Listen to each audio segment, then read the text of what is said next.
Bonsoir à tous, c'est Sahaf Torkom. Je suis ravie de vous retrouver en direct sur Al24 News pour un nouveau numéro de Ramadan Prime. Ce soir, nous reviendrons sur plusieurs sujets qui font l'actualité. Entre diplomatie, innovation et tensions géopolitiques, l'Algérie multiplie les initiatives, qu'il s'agisse d'ouvrir ses portes, ses représentations diplomatiques aux étudiants pour l'iftar du Ramadan, d'encourager l'entrepreneuriat à travers la nouvelle édition d'Algeria Startup Challenge. Dans le même temps, les tensions au Moyen-Orient et les perturbations autour du détroit d'Ormuz ravivent les inquiétudes sur l'approvisionnement énergétique mondial de la flambée des prix du pétrole et du gaz. Et puis, nous parlerons aussi culture et création avec l'essor des dramas algériens, leurs défis et leurs perspectives d'exportation. Analyse, décryptage, regard croisé avec nos invités. Ramadan Prime, c'est maintenant.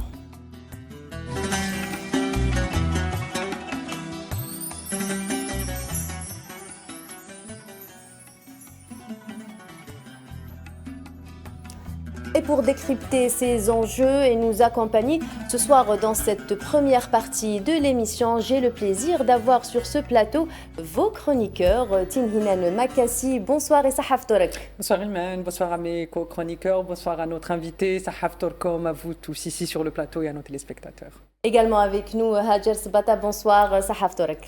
Bonsoir Iman, Sahaf Torek, bonsoir à notre invité, à mes co-chroniqueurs, à tous ceux qui nous regardent, Sahaf Torkom. Rami Zemouchi est également avec nous ce soir. Bonsoir Rami. Bonsoir Iman, Sahaf Torek à Tinhinan et à Hajar et à notre invité et à tous ceux et celles qui nous regardent ce soir. Et à leur côté, ce soir, nous avons le plaisir d'avoir parmi nous le journaliste qui est spécialisé dans les questions énergétiques, Monsieur Salah Simani. Bonsoir, merci d'avoir accepté notre invitation. Je vous remercie, merci pour l'invitation. Comme ça. Alors avant d'entrer dans le cœur de notre discussion, place tout de suite à un premier regard sur l'actualité et les plus grandes dynamiques qui marquent ces débuts d'émission. Avant d'entrer dans le cœur de notre discussion énergétique, jetons un petit regard sur l'actualité locale. À l'heure où le mois sacré du Ramadan rassemble les familles et les communautés, les représentations diplomatiques algériennes ont décidé d'ouvrir leurs portes aux étudiants pour un iftar collectif et convivial, une initiative qui illustre l'attachement de l'Algérie à ses jeunes à l'étranger et surtout à la promotion de ses valeurs culturelles et spirituelles. Je me retourne vers vous, Rami Zemouchi, vous qui avez partagé avec nos compatriotes de la communauté nationale à l'étranger un iftar collectif, des initiatives grandement appréciées par les Algériens à l'étranger.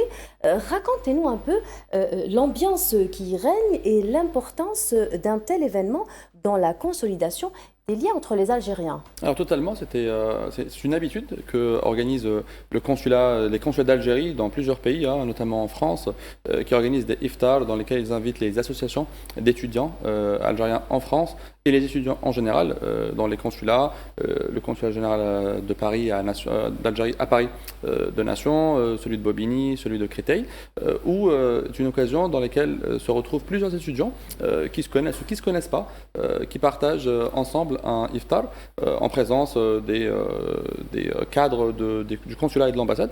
Moi j'ai eu la chance il y a 2 semaines d'assister à celui qui a été organisé à notre consulat général à Paris en compagnie de notre chargé d'affaires de l'ambassade d'Algérie à Paris, des consuls, des coordinateurs du consulat. Et ça a été un échange très agréable où les étudiants et les cadres de l'ambassade ont eu la chance d'avoir un iftar ensemble, qui est une excellente habitude. Et c'est très bien que ça s'est organisé pratiquement tous les week-ends, donc les samedis et les dimanches, dans pratiquement toutes les représentations diplomatiques en France, en Italie, en Espagne et un peu partout dans le monde.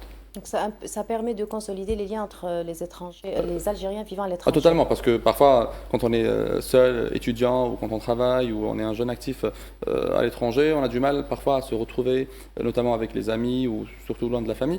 C'est une occasion de retrouver tout le monde dans un seul lieu, dans lequel on mange algérien, on échange avec des Algériens un peu partout du pays, qui sont présents dans ces villes-là, des villes qui concentrent une grande communauté algérienne, hein, à Paris, à Créteil, à Bobigny, à Barcelone aussi, à Rome et tout. Et donc ça, c'est une excellente occasion pour se retrouver et pour sentir un petit peu comme on dit, Ramadan, ensemble et partager un iftar pendant le week-end qui va être vraiment, ça aide un peu à avoir plus de...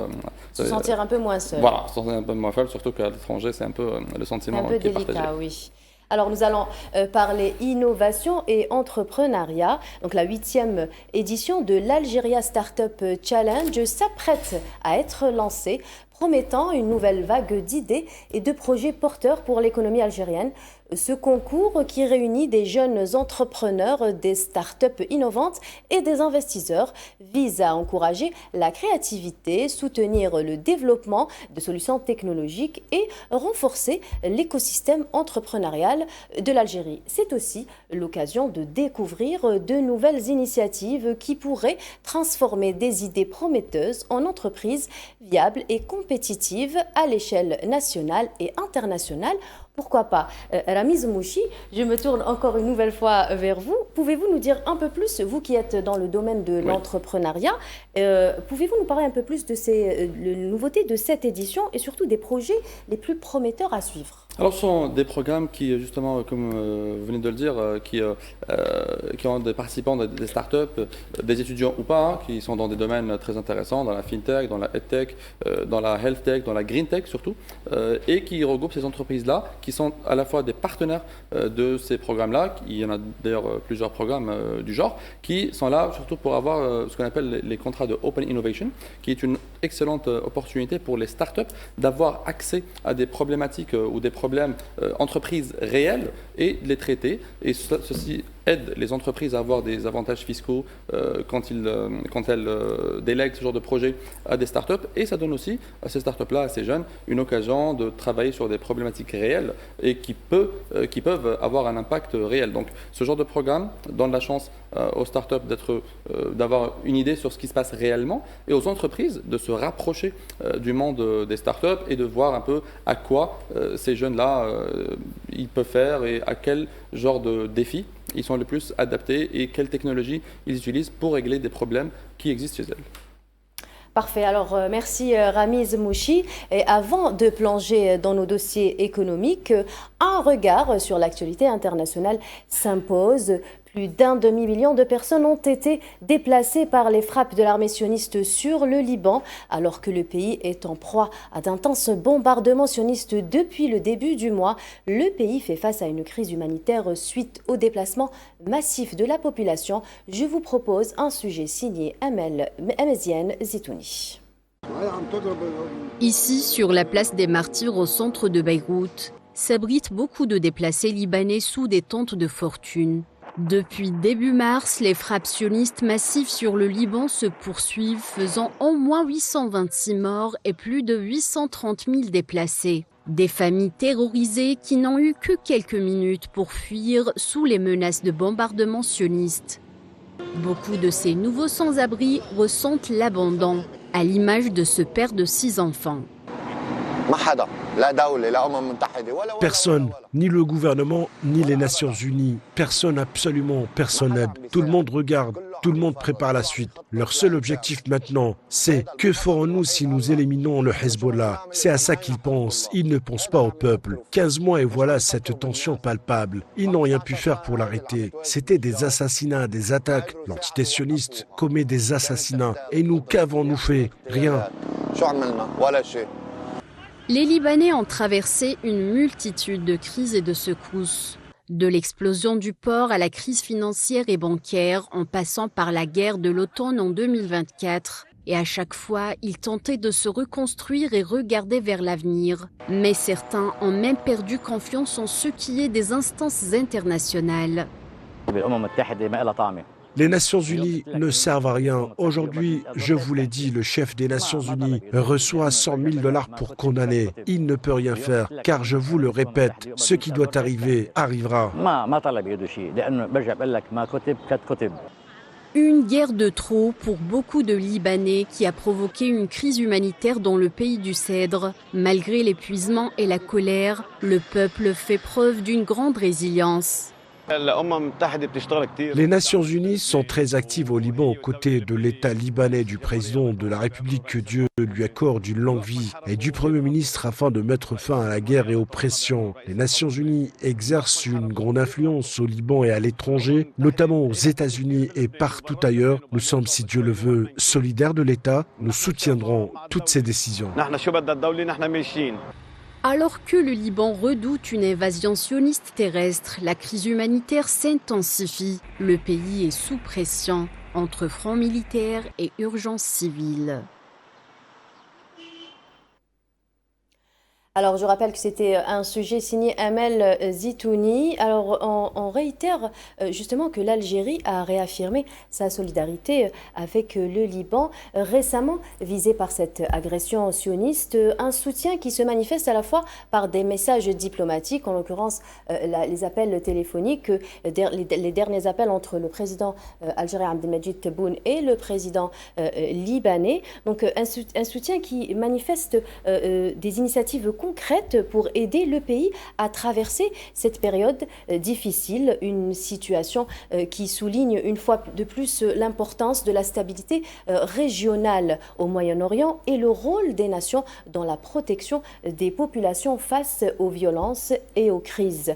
Monsieur Slimani, je me retourne vers vous. Quel est le rôle de l'Algérie dans la région et les liens diplomatiques qui l'unissent au Liban? Bon, disons, un peu pour le Liban, quand même, c'est un pays, disons, dont les relations sont excellentes avec nous. L'Algérie a été toujours, soutient toujours le Liban, surtout si on parle, par exemple, par rapport aux crises précédentes. L'Algérie, peut-être, c'est l'un des pays qui a été vraiment au chevet du Liban par rapport par exemple, à l'alimentation, aux fournitures énergétiques. On a été la première crise au Liban. L'Algérie a tout de suite ordonné pour alimenter en gaz naturel le Liban pour justement essayer d'aider au dénouement de la crise. Sur le plan diplomatique aussi, à chaque fois, de par le passé, la crise du Liban, le Liban a été toujours objet de crise et vu son emplacement géographique, et l'Algérie a été toujours venue en aide au Liban. Nina Makassi, vous vouliez rebondir sur le sujet? Exactement. En fait, l'Algérie, quand elle est solidaire avec le Liban, elle est dans son rôle naturel. Parce qu'il y a déjà le fait qu'on est dans une région où les pays sont arabes, où les pays appartiennent à la Ligue arabe, où les pays s'inscrivent dans une tradition culturelle et ancestrale qui est très proche de celle de l'Algérie. Il y a la Méditerranée, on partage aussi le Liban qui est un pays méditerranéen, donc on partage aussi cette culture méditerranéenne. Et il y a surtout la culture de la diplomatie algérienne qui est la solidarité avec les peuples et puis le respect du droit international. Malheureusement, aujourd'hui, le Liban se retrouve au étau de l'entité sioniste et on a presque l'impression qu'après la Palestine, c'est au tour du Liban de servir de champ de bataille à l'entité sioniste et pour ses objectifs. Donc quand il y a un pays comme l'Algérie, même que le soutien de l'Algérie, il a même été dans le cinéma. On se rappelle tous, j'ai oublié le titre du film là tout de suite, mais on se rappelle tous de la guerre civile libanaise où il y a eu... Nahla, exactement, où le film Nahla retrace l'histoire du Liban par l'histoire de cette chanteuse et par l'histoire de cette femme qui va perdre sa voix. Et ça résume cette empathie qu'a l'Algérie aujourd'hui dans le cadre des relations qu'on a avec l'ensemble des pays arabes, mais aussi avec les pays de la région, nos pays limitrophes. Quand le Liban il souffre, il ne faut pas oublier que c'est quand même une civilisation qui est en train d'être effacée, c'est une civilisation qui est en train d'être exterminée, et c'est un peuple qui est aujourd'hui face à ces contradictions internes parce qu'il y a les problèmes communautaires, donc il fait face à ces contradictions internes, et tout ça dans l'étau de deux puissances qui sont l'entité d'une puissance coloniale et d'une puissance occidentale qui veut anéantir cette région. Donc quand il y a une puissance comme l'Algérie qui réaffirme son soutien au Liban, qui affirme, c'est presque un message d'espoir et j'ai pas envie de dire de solidarité, mais c'est la justice en fait qui parle quand l'Algérie soutient le Liban face à cette ultime crise malheureusement. Alors, merci Yatin Hinan pour votre commentaire. Nous allons passer à la deuxième partie de l'émission. Donc, nous allons poursuivre nos analyses et revenir sur l'actualité internationale.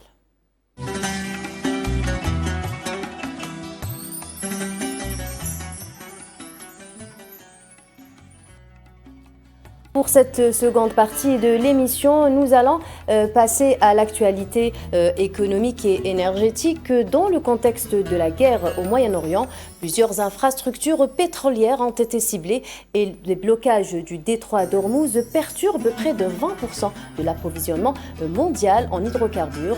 Résultat, une hausse des prix du gaz et du pétrole qui pèse sur les marchés et sur le pouvoir d'achat des consommateurs.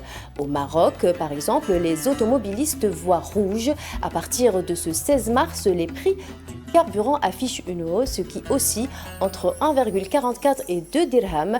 Ce nouveau révèlement intervient à peine quelques jours après un premier ajustement haussier observé au début du mois. Cette flambée des prix qui résulte en apparence à la guerre au Moyen-Orient est selon les experts due en premier lieu aux faibles capacités de stockage du pays, un sujet signé Souhila Akilel.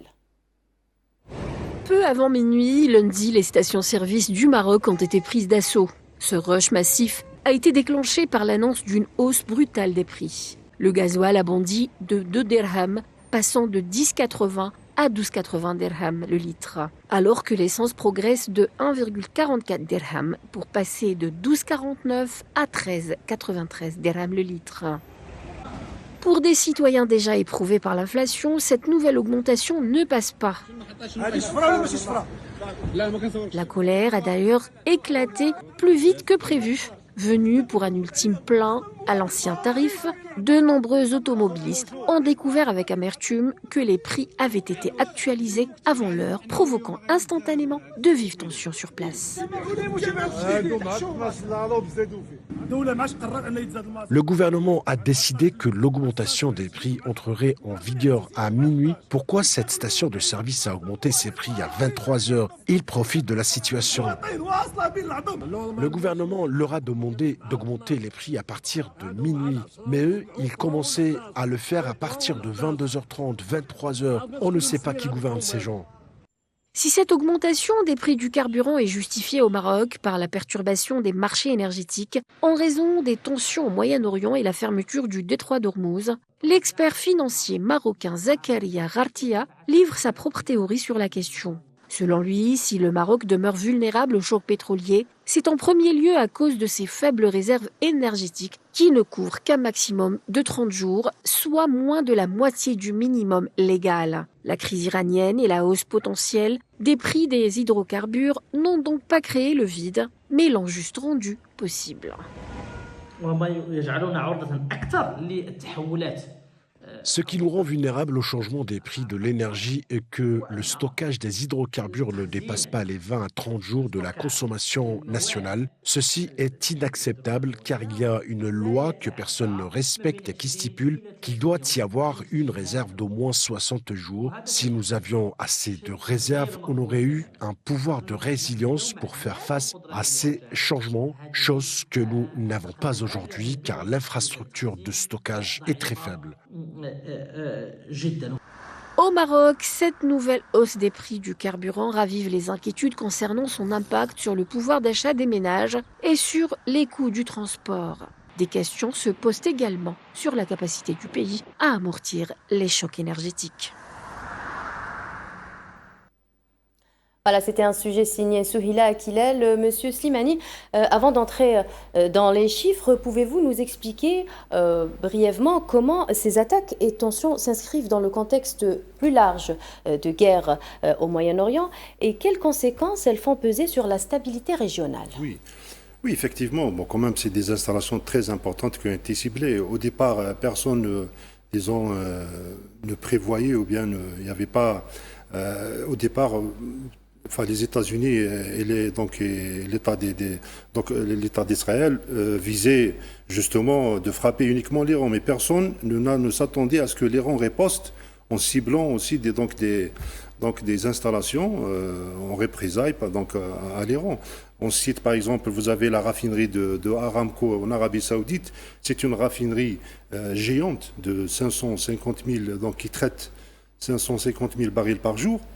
C'est à peu près un et demi notre raffinerie de Skikda. Elle est très importante. Vous avez aussi le port de Fujairah aux Émirats arabes, donc, qui est aussi un port très important. Et tout ça donc, participe à amplifier un peu cette crise énergétique. Et on s'attend à ce que... Donc il y a d'autres aussi des installations moins importantes, mais je dirais que c'est vraiment, disons que ces frappes-là vont augmenter, vont exacerber un peu la crise énergétique dans les jours qui suivent. Voilà. Mais concrètement, quelles répercussions cette situation a-t-elle sur l'économie mondiale d'un côté, mais sur le quotidien des consommateurs, notamment en Europe? Oui, bien sûr. Bon, là on est en train d'assister à un renchérissement des prix à la pompe. Donc c'est des augmentations très très importantes. Il y a aussi donc c'est des budgets de l'État qui se voient alourdis. Aussi, disons que les Européens qui dépendent donc pratiquement entièrement de l'extérieur par rapport aux ressources énergétiques, c'est un peu le continent qui va un peu subir cette crise-là. Et on peut s'attendre aussi à une récession. Les gens parlent maintenant de récession qui est en train de montrer son nez. Et parce que là, quand on parle d'énergie, c'est une boule de neige. Donc c'est transversal, c'est horizontal, ça touche tous les secteurs d'activité, donc l'industrie, donc tout le monde est ciblé. Et le continent européen, de par donc sa dépendance, va vraiment avoir vraiment beaucoup de mal à s'en sortir donc, par rapport à cette crise. Mais justement, avec la hausse du prix de l'essence et du kérosène, ainsi que du gaz de près de 50%, oui. Les stockages en situation critique, comment ces hausses vont-elles justement se répercuter sur les consommateurs et les entreprises à court et à moyen terme? Voilà, par rapport au gaz, c'est quand même c'est une autre paire de manches. Donc, quand on parle de pétrole, le pétrole, on peut le stocker. Vous savez, donc, le pétrole, ça stocke, mais le gaz, c'est à flux tendu. Le gaz, quand même, c'est une ressource qui ne se stocke pas. Donc, elle est transformée en GNL et vendue donc, sur le marché donc spot ou bien sur les marchés beaucoup plus demandeurs comme l'Asie. Mais sinon, pour le reste, des gazoducs, donc il ne se stocke pas. C'est à flux tendu, donc directement du puits au terminal, donc il est mis en vente. Et les prix, justement, le gaz, comme c'est une ressource quand même propre et elle est trop demandée, on est en train d'assister, comme vous l'avez souligné, à 50% d'augmentation. Disons qu'actuellement, avec ce qui se passe, mais bon, on bascule par rapport au pétrole. Le pétrole, c'est vrai qu'actuellement, les stocks aux États-Unis, dans des pays donc, au Japon, ils sont en train de consommer directement, de puiser dans leur stock. Et quand on puise dans le stock, ça veut dire qu'on est vraiment, en pleine crise. Parce que généralement, les stocks, disons, on ne les touche pas. Donc, mais là, voilà, tout le monde est en train de puiser dedans. Et voilà, et on ne sait pas maintenant comment ça va évoluer. Donc, la crise apparemment est appelée à durer.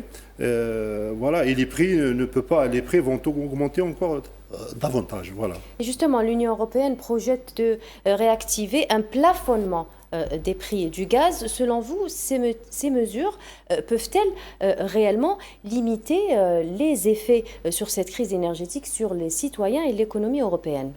Bon, un plafonnement, je dirais quand même c'est très difficile de plafonner une ressource énergétique comme le gaz. Je ne pense pas que ce sera vraiment possible, mais il y a un souci majeur, c'est un souci de quantité. Donc les quantités se font rares. Donc le Qatar qui est le fournisseur, le premier fournisseur donc en Europe et la Russie aussi. Donc la Russie avec la crise actuelle, avec la guerre en Ukraine et tout. Bon, il y a deux pays. Vous avez la Russie, vous avez l'Algérie au sud. Vous avez le Norvège, mais les quantités, il faut vraiment que... D'ailleurs, on est en train d'assister que les relations, peut-être la Russie va revenir sur scène, et c'est elle, disons, parce que c'est elle qui a le plus de quantité à vendre.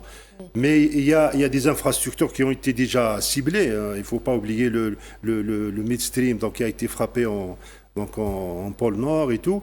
Donc tout ça, la Russie va revenir sur la scène.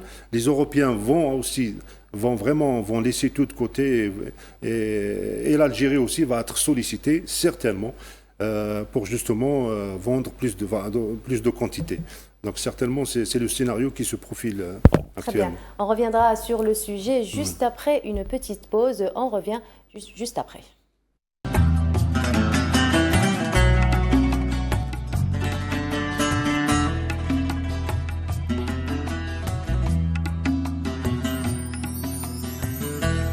Rebonsoir à tous si vous venez de nous rejoindre pour cette deuxième partie de Ramadan Prime où nous parlions du volet économique de la guerre au Moyen-Orient. Donc, Monsieur Slimani, juste avant la pause, nous parlions justement du rôle de l'Algérie dans cette guerre. Et pouvez-vous nous parler un peu du GNL, par exemple? Oui, disons que vous savez que l'Algérie comme le hasard a fait que de par les installations qu'elle a, de par les gazoducs qui la relient donc au vieux continent, l'Algérie, donc dans le passé, c'est la Russie, l'Algérie, le Norvège. Après la guerre, donc c'est devenu l'Algérie qui a été vraiment sollicitée et a répondu toujours de façon donc présente, a augmenté ses livraisons, que ce soit donc via le GNL ou bien le gaz naturel.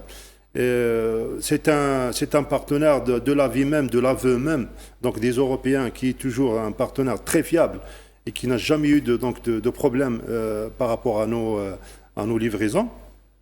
Et actuellement, l'Algérie aussi, certainement, il y a beaucoup parce que si on parle de l'Algérie, parce que c'est en matière de coût, du fait que l'Algérie est très proche. Donc, premièrement, ça coûte donc moins cher pour les Européens. Vous avez actuellement le GNL américain qui est très, très, très cher. Donc, et là, l'Algérie, économiquement parlant, c'est la destination la plus intéressante pour les Européens. Et si on parle du GNL, après donc entre guillemets la défection du Qatar à cause du ciblage des installations, là, c'est quand même des quantités énormes qui sont retirées du marché. Certainement, l'Algérie ne pourra pas répondre de façon remplir un peu tout l'espace, mais elle peut actuellement, et je pense que Sonatrach y pense certainement, il y a beaucoup de quantités qui vont être transformées en GNL pour les vendre sur le marché spot et profiter justement du marché, parce que le prix actuellement il a augmenté. À partir de là, je dirais que l'Algérie est bien placée. Pourvu qu'on ait, les quantités aussi suffisantes pour approvisionner le marché européen et d'autres demandes qui peuvent arriver. Voilà. Est-ce que le prix du gaz, selon vous, va augmenter de plus en plus, va continuer d'augmenter? Disons actuellement, la période actuelle, généralement, d'habitude, c'est en hiver que la demande elle est énorme du point de vue froid et tout. Oui. Donc actuellement, c'est vrai qu'avec la crise actuelle, on assiste on met beaucoup de lumière sur. On parle beaucoup du pétrole, mais on oublie le gaz, alors que le gaz aussi. Donc il est indexé sur le prix du pétrole, il est en train d'augmenter. Certainement, si la crise perdure, si on ne trouve pas une solution diplomatique rapidement, certainement on va toucher des records. On va arriver à des records en matière de prix. Donc ça, c'est clair. Et justement, on va revenir aux frappes américano-sionistes sur l'île iranienne de Khark et le blocage du détroit d'Ormuz qui perturbe une grande partie de l'approvisionnement mondial. Quels risques ces événements font-ils peser sur la sécurité énergétique et la stabilité des marchés? Oui, le détroit d'Ormuz, c'est 20% du trafic pétrolier, trafic maritime pétrolier. Donc 20%, c'est énorme. Et c'est aussi, c'est un peu la porte vers le plus grand marché demandeur, c'est l'Asie. Donc l'Asie, vous avez le Japon, la Corée du Sud, donc la Chine. C'est quand même c'est la plus grande demande qui émane de ces pays-là. Et si le détroit d'Ormuz reste fermé, on parle déjà de centaines de bateaux qui sont en rade, en dehors des deux côtés de ce détroit. Et les répercussions sont énormes, sont vraiment catastrophiques pour ces pays-là. On entend que le Japon est en train de puiser dans ses stocks. Donc il y a aussi la Corée du Sud aussi qui elle est touchée, la Chine. Voilà, donc là c'est vraiment très critique. Et tout le monde actuellement, on essaye de dénouer cette crise-là. Et je pense qu'on peut s'attendre à des décisions ou bien des interventions pour justement mettre fin à cette crise-là, parce qu'elle peut pas, c'est intenable. Donc c'est vraiment intenable comme crise. Donc elle touche quand même l'usine du monde qui est la Chine. Donc, et si le détroit d'Ormuz reste fermé pour une longue durée, quelles seraient les conséquences? Là, c'est vraiment, on peut parler carrément de récession. Et même dans le cas où il sera ouvert, vous savez, les installations pétrolières et gazières demandent énormément de temps pour qu'elles soient opérationnelles. Et on peut dire que dorénavant, que vraiment, il faut à moyen terme, peut-être quelques années, pour que le marché redevienne ce qu'il était. Donc, le prix du gaz et du pétrole resteront élevés suite à cette situation, selon vous? Oui, actuellement, parce que actuellement on ne peut pas dire autrement. C'est que les prix vont, et le marché est sous tension. C'est une tension et le pétrole et le gaz, quand même, on ne peut pas s'en passer actuellement, vu que c'est les deux énergies qui sont toujours commercialisées. Et on peut dire que oui, on peut s'attendre, on peut dire facilement que les prix vont au moins rester à hauteur de $100 et plus. Tinine El Makassi, quels seraient selon vous les scénarios possibles? Alors déjà, pour rebondir sur ce que vous dites, il faut savoir que l'Agence internationale de l'énergie, elle a déjà débloqué 400 milliards de barils de ses stocks pour essayer d'apaiser un peu les marchés. Parce que aujourd'hui, est-ce que ça va suffire justement?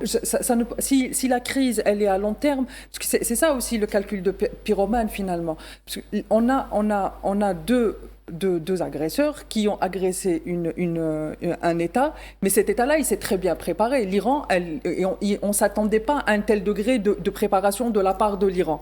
L'Iran, aujourd'hui, au cours de ces dernières 24 heures, elle a annoncé une augmentation du salaire minimum des citoyens, elle a annoncé des aides pour les citoyens, l'État iranien a annoncé énormément d'aides pour pouvoir pallier à ce besoin que tous les peuples finalement, en particulier en Occident, vont avoir, auxquels ils devront faire face.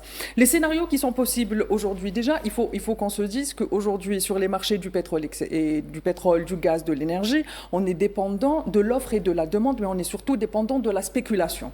Et aujourd'hui, ça remet en cause l'ensemble des accords les accords commerciaux qui fonctionnent, sur lesquels le monde est en train de fonctionner, ça remet en cause. Parce que quand il y a l'offre et la demande, quand il y a les accords de Bretton Woods, quand il y a le SWIFT, quand il y a le dollar, etc. Donc ça remet en cause tous ces systèmes-là. Et c'est ça qui est intéressant dans ce conflit économique. Tant qu'il n'y a pas de solution, parce que quand on attaque l'Iran, bien évidemment, on attaque la Chine. La Chine qui est aujourd'hui une puissance par ricochet. C'est une guerre de puissance. C'est une guerre de puissance qui sont en train de s'affronter. La Chine n'est pas dans le conflit de façon visible comme les États-Unis, mais on sait que c'est ses intérêts qui sont directement dans le viseur des Américains. Donc aujourd'hui, si les scénarios qui sont possibles, on peut arriver à des scénarios où les puissances médianes peuvent arriver à des échanges sans le dollar. On peut arriver à ce que l'Iran tolère le passage de navires qui ne sont pas américains, qui ne sont pas en intérêt direct avec l'entité sioniste. On peut s'attendre aussi à ce qu'il y ait d'autres passages qui s'ouvrent. La Chine se prépare depuis très longtemps. La Chine est en train de préparer ses nouvelles routes de la soie. Les nouvelles routes de la soie qui concernent directement la Corne de l'Afrique et l'Afrique. Donc on peut s'attendre aussi à avoir d'autres ouvertures.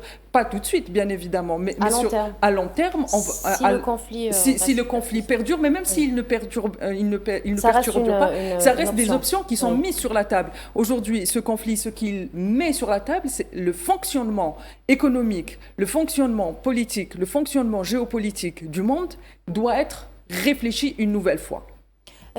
Monsieur Slimani, qu'en est-il du recours au pétrole russe? Oui, et d'ailleurs, ce qui a vraiment été inattendu, c'est que les États-Unis ont demandé à ce que les sanctions soient levées pour justement que la Russie soit, donc pour que les pays s'alimentent du pétrole russe. Qui l'aurait cru? Donc c'est un peu, disons, c'est cette crise-là qui a permis ça, parce que c'est vraiment, comme je disais, c'est une crise vraiment intenable. Et je ne pense pas que comme les pays asiatiques vont tolérer que cette crise va durer. Parce que là, c'est... Mais quelles sont les alternatives? Les alternatives, il y a quand même, il y a que la situation diplomatique, et l'Iran. Moi, je pense que l'Iran sera le gagnant dans cette affaire, parce que là, c'est carrément, si lui, il s'est préparé, donc on va négocier avec lui justement pour l'arrêt. Ce sera une guerre d'usure alors. Ouais, donc c'est une guerre d'usure, c'est clair. Et c'est clair, et l'Iran va justement, et il est très conscient de ça. Quand même, c'est une région où l'Iran a une emprise totale sur les passages, donc sur le détroit d'Ormuz. Donc tout ça participe. Je dirais que on va finir par négocier avec l'Iran, et c'est la seule issue pour que ça pour que les tensions s'apaisent. Hajar Sabata, vous vouliez rebondir sur le sujet? Oui, dans le même contexte, donc par rapport au retour de la Russie sur la table de négociation, en plus en force, puisque avec la fermeture du détroit d'Ormuz, on retrouve Poutine, donc qui vient se proposer et émis la volonté de vouloir proposer donc son pétrole à Donald Trump, et on voit très bien que donc la guerre joue carrément sur le contexte géopolitique dans lequel se passe cette guerre, puisqu'il revient en force avec en échange bien sûr enlever les sanctions qui ont été imposées lors de la guerre de l'Ukraine, et c'est une guerre vraiment d'intérêt, puisque bien sûr si Donald Trump avait aussi émis la possibilité de prendre ça comme solution.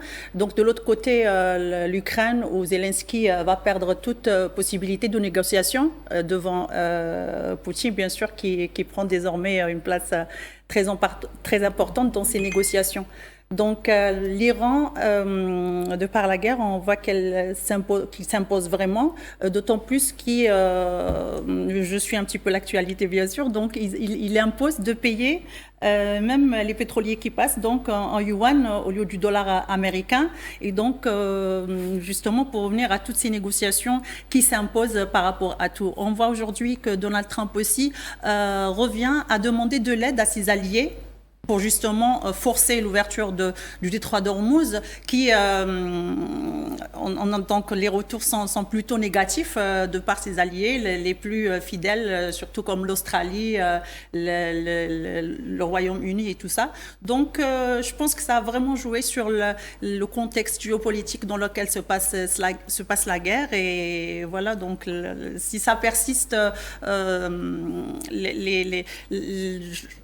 on voit très bien que les États-Unis, où Donald Trump est en train de perdre un petit peu tous ses alliés et puis toute crédibilité, vu que les déclarations changent à chaque fois par rapport à ce qu'il peut avoir de ses alliés, ou de comment il peut s'imposer par rapport à l'Iran.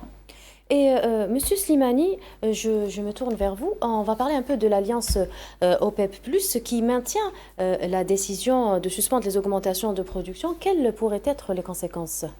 Oui, bon, l'OPEP, elle est dans son rôle. Moi, je pense que c'est, disons que l'OPEP est justement un peu le lieu où justement se décide. Donc c'est un peu, disons, le pompier un peu du marché. Il essaye toujours de protéger à la fois l'intérêt des consommateurs et des producteurs.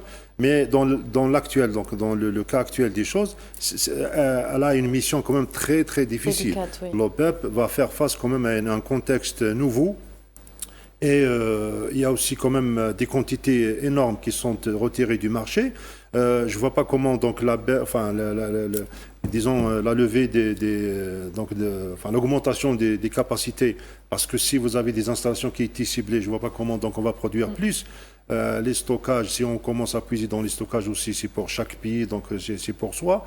Et vraiment, l'OPEP, on voit mal un peu quelle sera un peu, disons, sa décision. Si ce n'est, il y a même le consensus à l'intérieur de l'OPEP, parce que vous avez des pays comme donc les Émirats, vous avez les pays comme donc les pays du Golfe, l'Arabie Saoudite et tout. Disons que les piliers de l'OPEP vont peut-être, c'est vrai qu'ils vont augmenter, ils vont décider d'augmenter pour essayer un peu de réguler, mais est-ce que ça sera suffisant? Voilà, on verra. Voilà. C'est très intéressant Allez-y, d'observer actuellement l'OPEP quand on sait que l'ensemble des pays n'ont pas les mêmes intérêts. Au sein de l'OPEP, il y a une grosse divergence aujourd'hui. Et c'est très intéressant, d'autant plus qu'il y a eu le Venezuela qui a déjà été fragilisé. Le Venezuela qui a quand même une des réserves, une des producteurs pétroliers les plus importants. Ouais. Il y a eu déjà cette première étape qui a été franchie. On sait que l'OPEP essaye, vous l'avez très bien dit, essaye toujours de protéger et le consommateur et le producteur et ses intérêts personnels. Mais quand on se retrouve face à des situations où la décision n'est que économique, l'OPEP, sa décision, elle n'est que économique. Et aussi longtemps qu'il n'y a pas eu de décision politique, l'OPEP finalement se retrouve comme un enfant orphelin avec d'un côté les intérêts personnels de chaque État et de l'autre des intérêts qui sont des intérêts hégémoniques et des intérêts politiques. Aussi longtemps qu'il n'y a pas eu de retour, au moins des prémices de retour sur la table des négociations, parce qu'on peut décider de la monter très facilement, peut-être au sein de l'OPEP. On va se dire, venez, on va essayer de répondre à cette demande et on va augmenter. Et si demain, il y a retour sur la table des négociations, qu'est-ce que cette décision implique pour les pays producteurs? Quelles sont les conséquences? Quelles seront les conséquences aussi d'une augmentation de la production? Le fait qu'il n'y ait pas de visibilité, le fait que ce soit une guerre d'usure rend les décisions économiques encore beaucoup plus difficiles. Vous avez des quantités énormes qui sont, je vous dirais, donc vous avez l'Iran, on parle de 4 millions de tonnes au plus, l'Irak aussi, donc c'est quand même des quantités qui seront difficiles à remplacer. On va pomper peut-être au maximum, mais le marché restera, disons, sous-alimenté. Surtout combien de temps ça va durer? D'autant plus que ce n'est pas des productions qui se font en 24 heures, qui se font en... Tout à fait, bon, le pétrole, c'est des marchés, disons, internes. Donc voilà, la question maintenant, je vois pas un peu l'OPEP comment va réagir, parce que, vous l'avez évoqué, c'est un peu un contexte nouveau et difficile. Et elle va décider certainement d'augmenter. Il n'y a pas de visibilité. Elle va décider d'augmenter mais jusqu'à quand? Mais jusqu'à, disons, le niveau va pas remplacer les quantités. Ce qui est intéressant aussi dans le cadre de ce conflit, c'est qu'on se retrouve, l'ensemble, et le politique, et le sécuritaire, et l'économique doivent se retrouver à prendre des décisions hâtives. Alors que d'habitude, ce n'est que le sécuritaire, ce n'est que sur le terrain de la guerre, sur le terrain de l'armée, quand il y a les batailles, les guerres sur le champ de bataille, sur les fronts, où les généraux et les militaires sont appelés à prendre des décisions hâtives et dans le tas. Le politique et l'économique sont appelés dans ce qui est appelé traditionnellement la guerre, à prendre des décisions dans le recul, soit avant, soit après, mais il y a du recul. Il y a toujours du recul pour les décisions économiques et les décisions politiques. Mais se retrouver dans cette nouvelle forme de guerre, parce que c'est pas une guerre conventionnelle pour l'instant, il n'y a pas eu de soldats sur le terrain. C'est une guerre qui est en train de se passer par des moyens maritimes et des moyens de l'aviation. Donc se retrouver dans l'obligation de réfléchir très vite aussi est nouveau et aussi très, très intéressant à observer. Monsieur Simani, vous vouliez rajouter quelque chose? Non, oui, je dirais que voilà, la situation, donc il n'y a vraiment pas disons, une issue prévisible. Parce que si on ne règle pas la question actuellement du point de vue diplomatique, l'Iran, je pense, s'il y a des intermédiaires, disons plus ou moins, et je pense il y aura une pression énorme du marché qui pousserait peut-être tout le monde à s'attabler pour parler parce que là, je répète et je dis que la crise ne peut pas être vraiment supportable.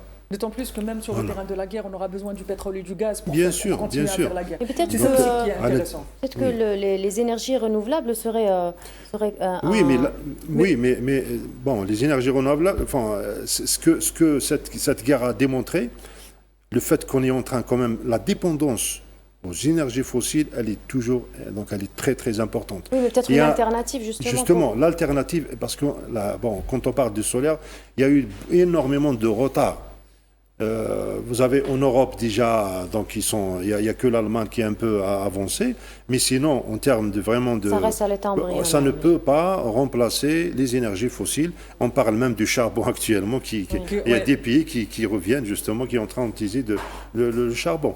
Et ce retard-là, voilà, les gens le payent actuellement parce que, disons, l'énergie verte n'est pas encore arriver à un stade critique, donc pour s'en passer des énergies fossiles.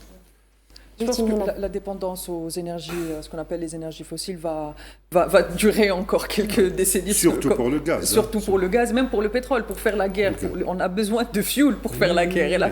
Et le fuel, c'est le pétrole. Pour pouvoir déplacer les soldats, pour pouvoir déplacer les avions, on a besoin du pétrole pour faire la guerre. Donc, se dire que du jour au lendemain, on va arrêter du kérosène et du fuel pour faire la guerre, ça va être à très long terme. Mais aussi, il y a quelque chose qui est très intéressant dans ce dossier des énergies renouvelables. L'Europe et l'Occident en général, en particulier le vieux continent, l'Europe cherche depuis très longtemps à se désengager de sa dépendance, à se désengager de cette dépendance du tiers-monde en essayant de mettre en place des énergies vertes. Mais on voit que finalement, aujourd'hui, même dans le cadre des énergies vertes, la dépendance, elle sera vis-à-vis des pays du Sud. Le soleil, il est dans les pays du Sud. Les énergies en eau, elles sont dans les pays du Sud. L'eau, elle est dans les pays du Sud. C'est l'approche même. En fait, c'est pour ça que ça prend autant de temps. La preuve pour un peu justement étayer ou bien justement l'Allemagne par exemple, les pays comme l'Allemagne, l'Italie et tout misent énormément sur l'Algérie pour l'hydrogène vert.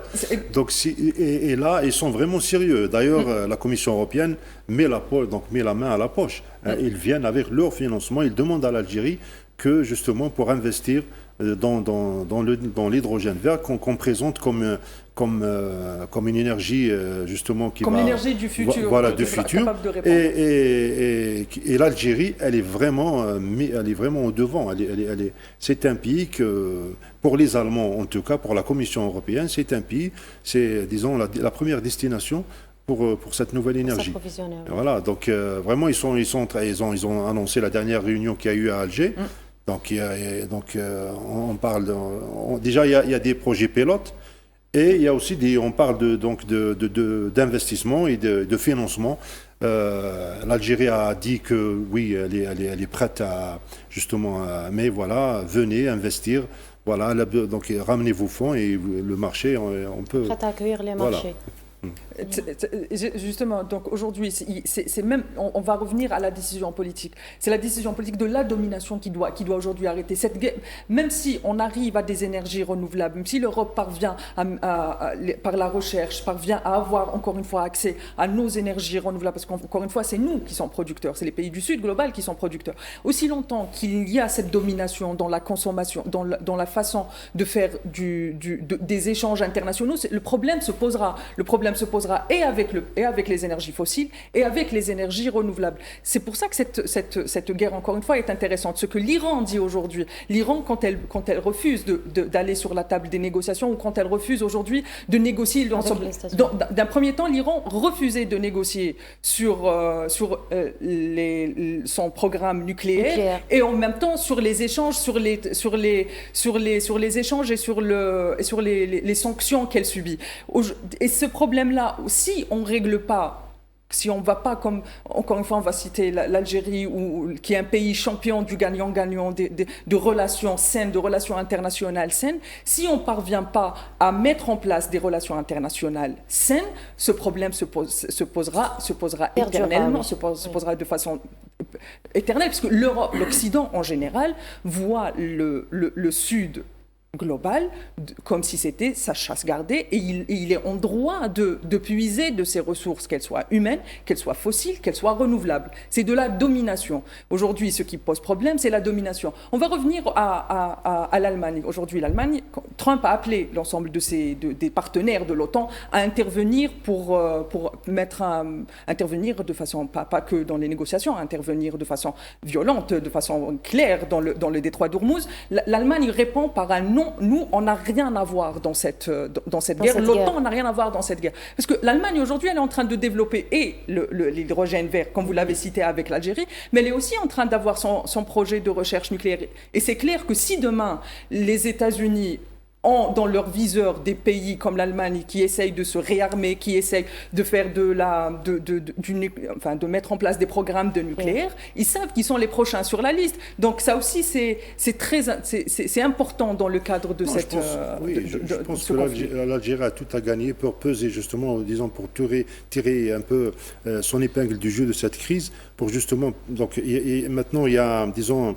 tout le monde est sensibilisé de l'intérêt des énergies renouvelables et je pense qu'il y aura encore davantage d'enclins des pays d'investissement des pays européens qui certainement vont aller vite, vont venir et demander à ce que le basculement vers les énergies vertes soit rapide.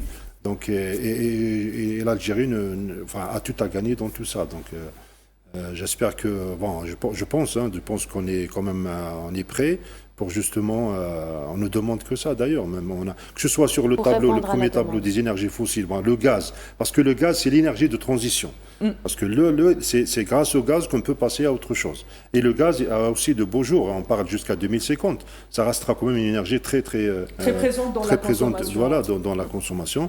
Et en parallèle, il y a les énergies renouvelables. Voilà, donc il y aura certainement une accélération, pourvu que la guerre actuellement, pour revenir un peu à l'Iran, il est en train de jouer justement dans l'intérêt de l'Iran, c'est qu'il faut que cette crise va arriver vraiment à des seuils où tout le monde va venir vers lui pour négocier. C'est un peu le jeu sa survie. Et c'est quelqu'un qui est dans le coin. Pour lui, je pense qu'il va tenir justement au maximum. Parce qu'au maximum, jusqu'à ce que cette crise atteigne dans un non-retour, tout le monde, je pense, vont venir pour négocier. Pour négocier, bien sûr. Merci beaucoup, Monsieur Slimani, pour votre expertise économique. Restez avec nous, on revient juste après une courte pause.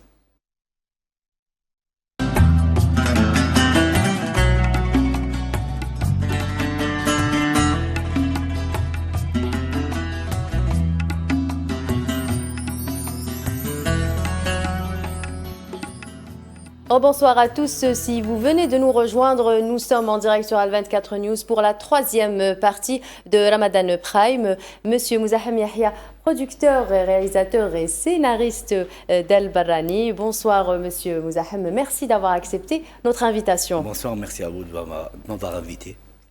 Alors maintenant, nous allons faire un petit tour sur la culture et la création audiovisuelle. Restez avec nous.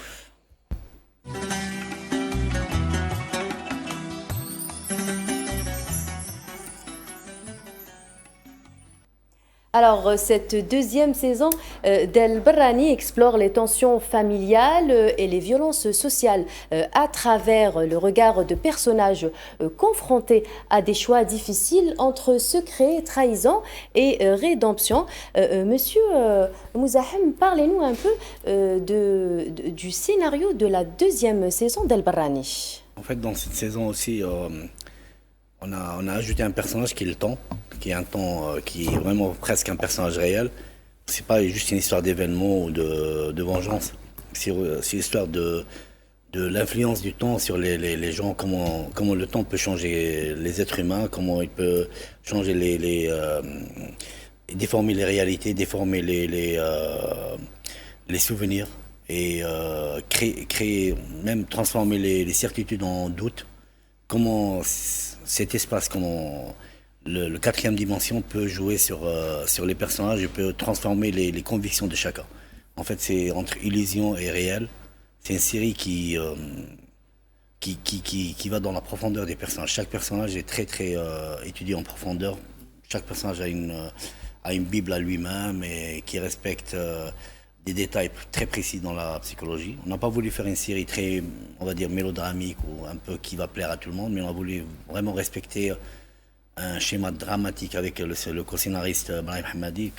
On a voulu faire vraiment une série où le temps, il est presque, il joue, il est existant, et on sent cette avancée dans le temps, mais dans l'espace-temps, on n'est pas très fixe. Il n'y a pas juste des événements qui se passent et après on a une évolution des personnages. Non, mais les personnages n'évoluent pas, ils vivent dans le présent. Et ce présent est très relié on va dire au passé et très relié au futur. En fait. Justement, les téléspectateurs ont trouvé la narration de cette saison un peu complexe. Comment expliquez-vous cette approche? C'est-à-dire entre le réel, l'illusion, entre le passé et le futur. Il y a eu une petite confusion dans les épisodes. Moi, dès le début, si on parle cinéma, dès le début, on a mis une impulsion du film, en fait. La première séquence de la série, c'est une séquence qui met directement le genre du film. Le genre de la série, c'est une série qui a un peu, on va dire, drame psychologique et un peu, on va dire, thriller. Oui. Dans la première séquence, quand Sid Ahmed se rappelle de son enfance, de ses séquelles, de ses blessures, il y a un problème. Il ne se souvient plus à quel âge il a été poussé, par exemple. Est-ce qu'il était à l'âge de 12 ans ou à l'âge de 16 ans? Il ne se souvient plus. Ses souvenirs sont confondus et c'est à ce moment-là, on oublie pourquoi on se venge. Est-ce que ça mérite réellement? Est-ce que c'est un petit truc que ça mérite toute cette vengeance? Pourquoi des séquelles de l'enfance ne se guérissent pas? Qu'est-ce qui fait que, par exemple, je peux avoir une haine terrible par rapport à quelque chose qui est arrivé, ça fait 30 ans. Et c'est plus des questions que des réponses, en fait, le Barlani.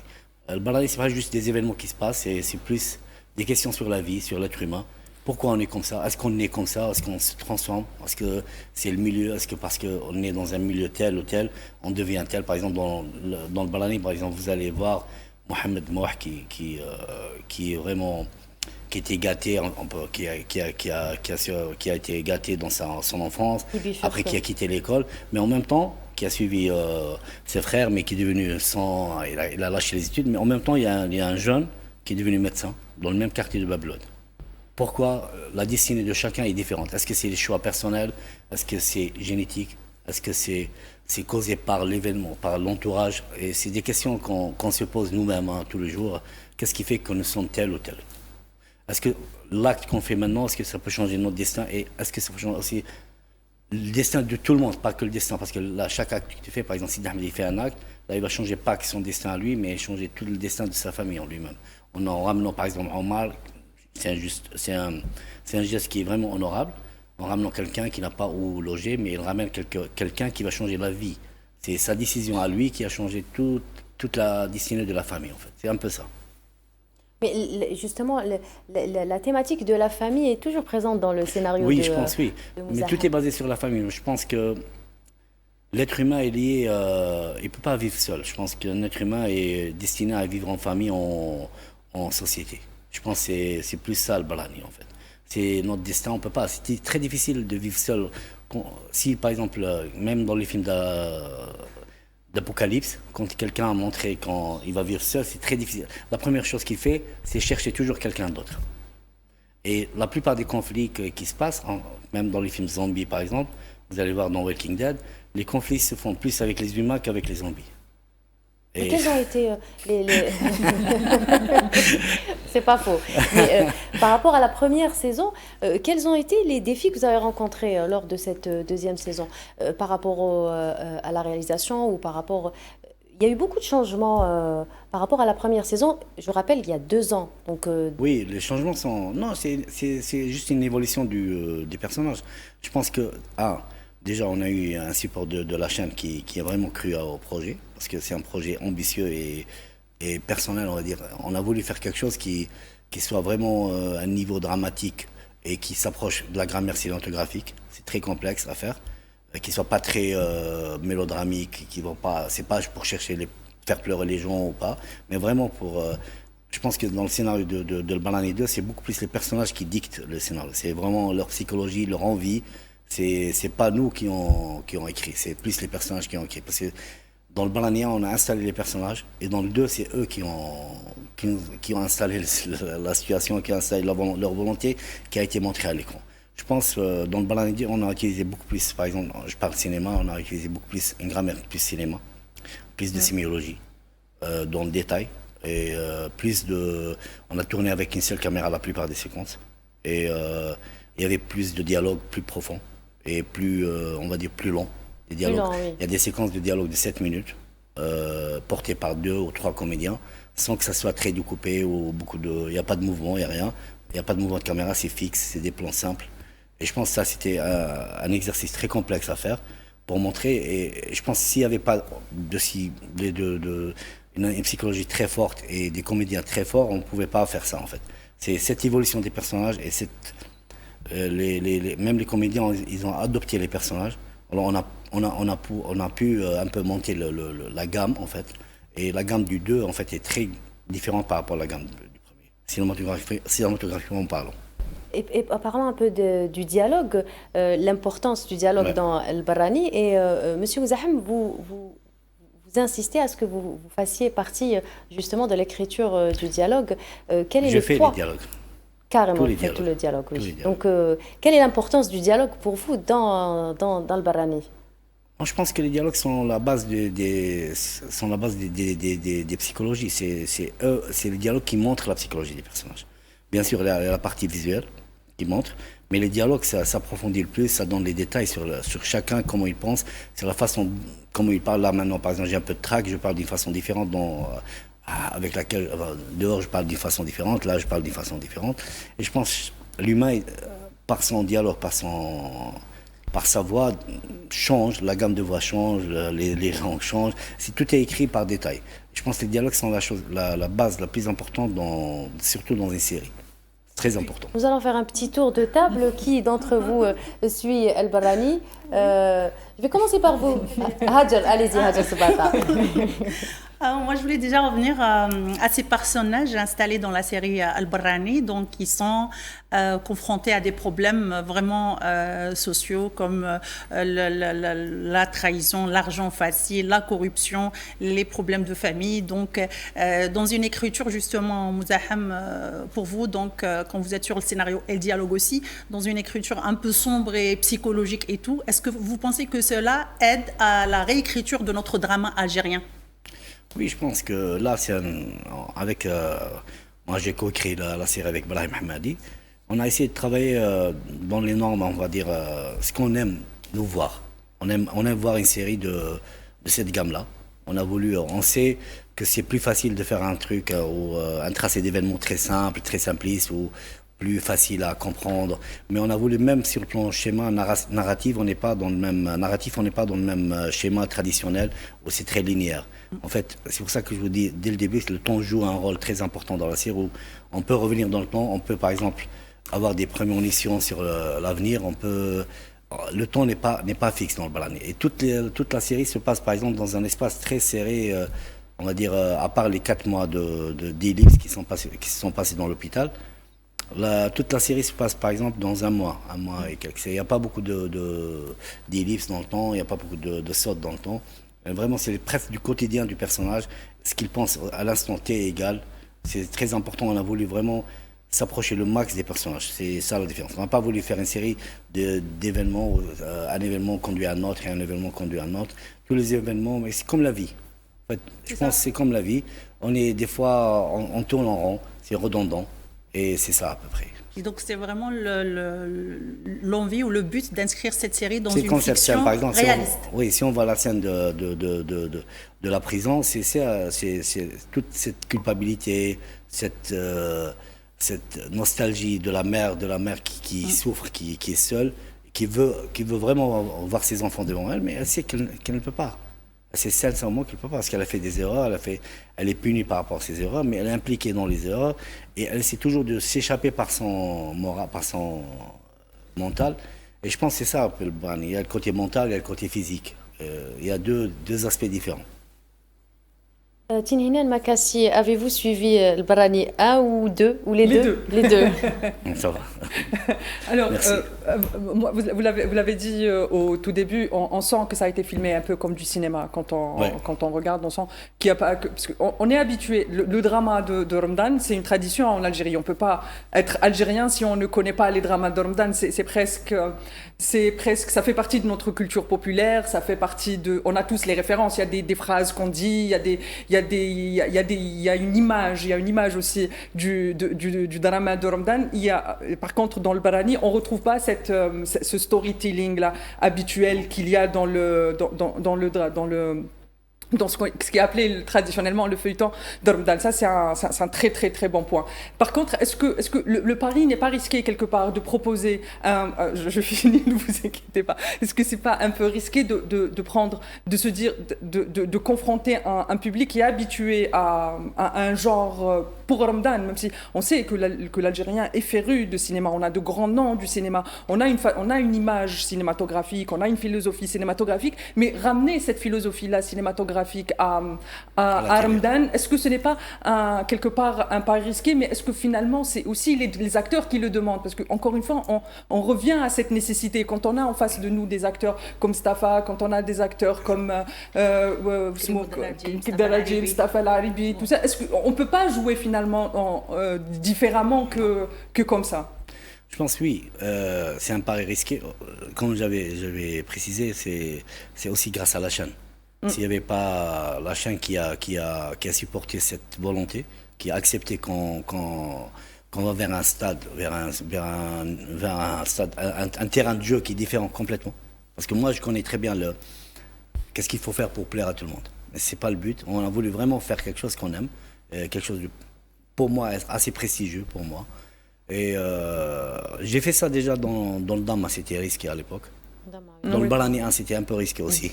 Et là, on a changé le risque. À chaque fois, on change. Je pense qu'il faut que chaque artiste fait quelque chose auquel il croit. Pas que, par exemple, pour juste travailler ou pour faire, par exemple, du commercial. Mais moi, sincèrement, je crois à la série. Et sur le plan chiffre, on est très bon. Sur le plan chiffre, on est très, très bon. On est excellent. La preuve que beaucoup de gens ont adhéré. Il y a des gens qui n'ont pas compris, il y a des gens qui ont moyennement compris, mais il y a beaucoup de gens qui ont adhéré. J'ai même reçu des analyses. J'ai jamais reçu ça dans ma vie. J'ai l'habitude de recevoir des retours. Oui, des retours, par exemple, oui, ça nous plaît, c'est magnifique, c'est bon, c'est pas bon, des trucs comme ça. Mais pour une fois, j'ai reçu minimum une dizaine d'analyses très très profondes de plus d'une page. C'est énorme. J'ai même pas voulu partager parce que par volonté, c'est des messages privés. Mais c'est énorme, c'est la façon dont les gens ont perçu. Ils ont analysé les personnages détail par détail. Et sincèrement, moi, comme auteur, j'ai jamais pensé à ce niveau-là d'analyse psychologique. C'est magnifique par exemple, le perçu des gens, ça m'a beaucoup plu. Ça m'a vraiment fait plaisir. Par contre, il y a aussi dans la série, on sent aussi vos influences aussi dans le cinéma. Oui, bien sûr. On voit que, voilà, parce que des fois, il y a, de mon regard à moi Tinhinan Makassi. Voilà, spectatrice. De mon regard de spectatrice devant mon ordinateur ou mon téléphone. Parfois, il y a des scènes, on a du mal à se dire que ça se produit dans notre... On a l'habitude de ces scènes dans les cinémas américains. Oui, c'est le genre.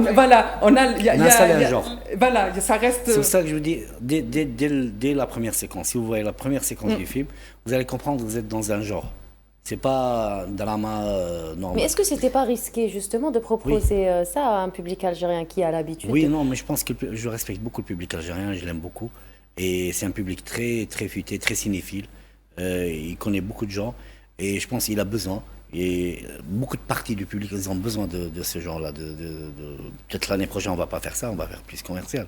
Mais il a besoin de motivation à chaque fois, de quelqu'un qui provoque, quelqu'un qui fait quelque chose pour qu'on puisse évoluer dans le drama. Il ne faut pas que le drama algérien se stagne dans un stade parce que je pense que l'intelligence algérienne, elle est énorme.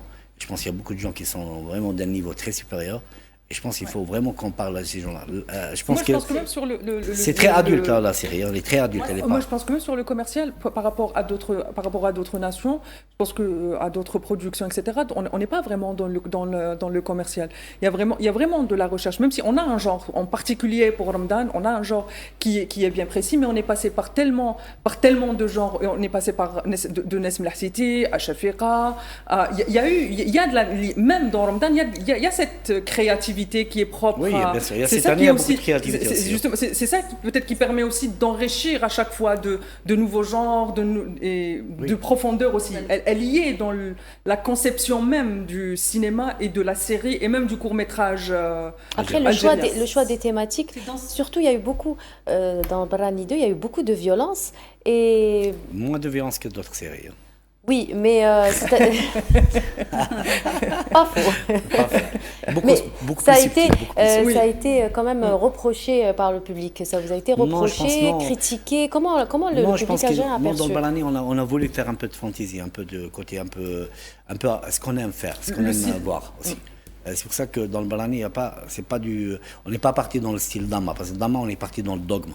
Carrément. Oui. Où, par exemple, j'ai tourné avec presque pas d'éclairage, pas de maquillage. Même les actrices n'étaient pas maquillées dans le Dama. Là, j'ai changé complètement le style.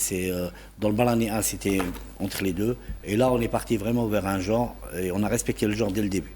On n'a pas voulu, par exemple, aller dans un truc très, on va dire, qui ressemble à la réalité ou pas. On a voulu juste le monde, l'univers du Balani. On a créé un univers et on l'a respecté. Je pense... ce qu'on a mis dans le Balani, c'est dans l'univers Balani. Il n'appartient pas à la réalité, à ce qui se passe ailleurs. C'est juste un univers, c'est comme un univers de John Wick, ou un univers de Disney, ou un univers. C'est un univers situant dans le Balani. Et juste, je veux parler par rapport à... Excuse-moi, j'ai le trac. Je ne suis pas très habitué au plateau télé. Vous avez l'habitude d'être derrière la caméra. Pas devant la caméra. Juste par rapport à ce qu'elle a dit, l'exigence des comédiens était énorme. Je vous dis, par exemple, quand je donne un dialogue, ou un truc qui n'est pas bien, les comédiens ne jouent plus avec moi et ils veulent plus. Les comédiens m'exigent plus. On a voulu monter par exemple cette scène, par exemple pour montrer cette scène, juste par exemple Klimo et Lily, ils ont fait Lydia Chobot, ils ont fait un travail énorme juste à travers les regards, rien du tout. La séquence d'avant de Klimo dans la mosquée, moi je pense c'est de la haute gamme. Dans le plan jeu de comédien. Le silence aussi quand on voit Mustafa Al-Alibi jouer, c'est énorme. Sincèrement, il y a une séquence où il joue les trois, et la séquence dure 7 minutes. Où il n'y a pas de musique. Justement, comment vous avez fait pour maîtriser? C'est parce que généralement, dans une série, quand on a affaire à de longues scènes, à de longues séquences, on s'ennuie un peu. On s'ennuie un peu. Mais là, bien au contraire, parfois, on a l'impression que même si les scènes, elles sont longues, mais... Quelle est la psychologie derrière, l'idée derrière votre tête, derrière moi, le je voulais montrer à moi-même déjà que sincèrement, dans le cinéma, si le dialogue est bon, si la scène est bonne, si ce qu'on tourne est bon et si les comédiens sont très bons, on n'a pas besoin d'artifice. Je voulais me démontrer à moi-même déjà, avant tout le monde, que pour faire du vrai cinéma, c'est déjà un bon texte et des bons comédiens. Sans aucun artifice, pas de musique, pas rien du tout. Et même pas de mouvement de caméra. Ce qu'on a fait déjà, ce que j'ai fait déjà dans mon premier court-métrage, c'était ça. J'ai fait un film avec aucun dialogue pendant 7 minutes. Orange, oui. Alors j'ai fait déjà des exercices et je pense que ça c'est l'exercice. Je continue à m'exercer aussi dans chaque travail que je fais, un peu à me dire à moi-même, est-ce que je peux faire ça, est-ce que je peux évoluer dans cette sans ajouter d'artifice et laisser les spectateurs s'emporter dans la scène. Et je pense que ça a marché. Personne n'a dit ok c'est long. Il y a des séquences, par exemple entre Khaled et Shahrazad, la séquence dure 5 minutes avec 2 personnages. Il n'y a pas de mouvement, ils ne se déplacent pas. C'est même... Les acteurs des fois ils disent ah non il faut qu'on bouge. Il faut croire au talent et au texte. C'est tout. Pardon, dans ce contexte-là, Mouzaham, donc le silence aussi est une technique de narration. Oui. Que ce soit cinématographique ou télévisuel. Oui, et donc c'est dans ce sens que je disais tout à l'heure, même par rapport aux observations de mes collègues, donc l'œuvre audiovisuelle donc, a besoin d'être... Alors j'ai commencé par quoi l'idée? Commencez par quoi l'idée? Le silence. Par Le silence. Par le silence, une technique de narration. appliqué. Oui, c'est ça, je me suis appliquée. C'est comme le jeu, là, Concrètement. le jeu de Mustafa, Donc, par exemple. vous avez de parmi Cliff. les autres techniques de narration que vous avez utilisées dans la série, donc, et qui se rapprochent aussi du cinéma, comme l'a mentionné Tim Hinen. C'est pour ça donc on disait, est-ce que cette nouvelle technique de narration ou cette nouvelle écriture peut renforcer l'écriture de notre drama algérien? Oui, je pense qu'il ne faut pas s'habituer aux techniques habituelles par exemple, linéarité, par exemple. c'est ça. Tout est linéaire, tout est simpliste. La vie n'est pas simple, elle est complexe. Nos pensées, nos idées, nos intentions ne le sont pas, en général, pour la plupart des gens. Et je pense que c'est ça un peu. Quand on est face à des gens très intelligents comme Sid Ahmed ou Omar, ou des gens qui pensent beaucoup, c'est pas des gens simples. Ils vont pas lancer un dialogue comme ça, ils vont pas faire un acte comme ça. Ils réfléchissent bien avant de parler. Et je pense qu'il faut vraiment respecter leur intelligence. Respecter l'intelligence des téléspectateurs aussi. Et puis juste... Alors nous allons marquer juste une petite pause, nous allons aller direction l'Opéra d'Alger, Boualem Bessalah, où se déroule le spectacle Hadra et Diwan, une célébration du riche patrimoine musical algérien entre tradition et modernité. Notre journaliste Flah Leili est sur place pour nous faire vivre l'ambiance et les moments forts de cette soirée. Bonsoir Flah.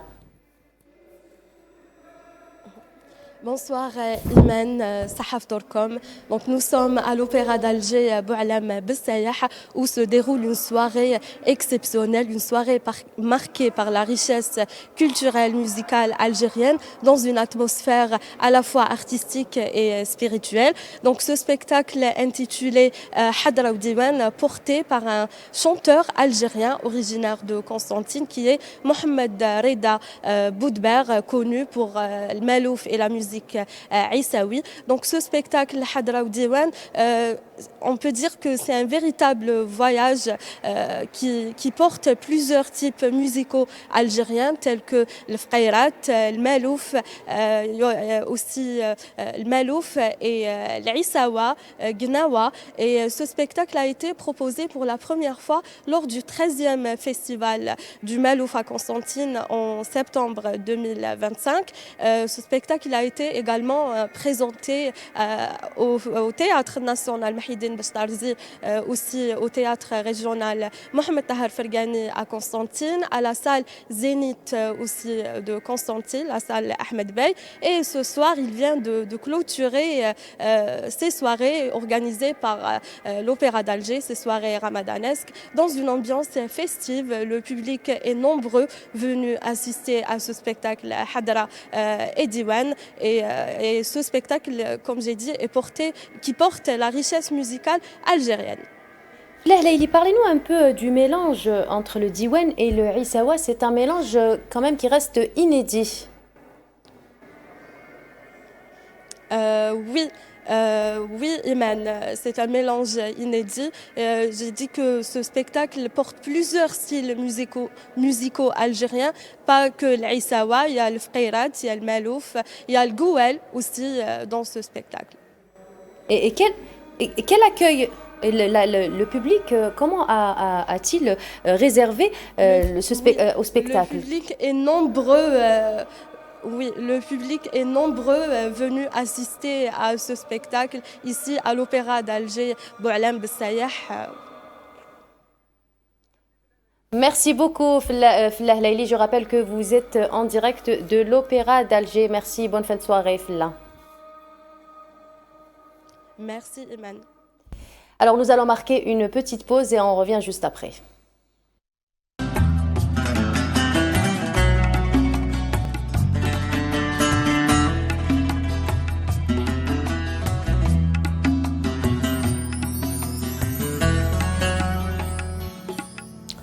Rebonsoir à tous, bienvenue sur Al24 News pour cette 4e et dernière partie de l'émission Ramadan Prime. Alors, autre aspect de l'actualité, cette fois, on va parler des investissements et des startups en Algérie avec la chronique de Rami Zamouchi.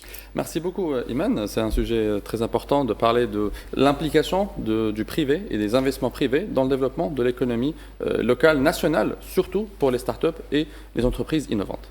Mais Rami, on parle beaucoup d'investissements publics, de fonds publics, mais il existe un autre modèle financier pour financer les entreprises en croissance, le capital investissement et plus précisément le capital risque. C'est quoi exactement? Alors tout simplement, c'est l'injection du capital par des privés dans des entreprises innovantes ou des startups comme on parle aujourd'hui, et en contrepartie avoir du capital, donc avoir des parts dans les entreprises dans lesquelles ces investisseurs-là vont investir.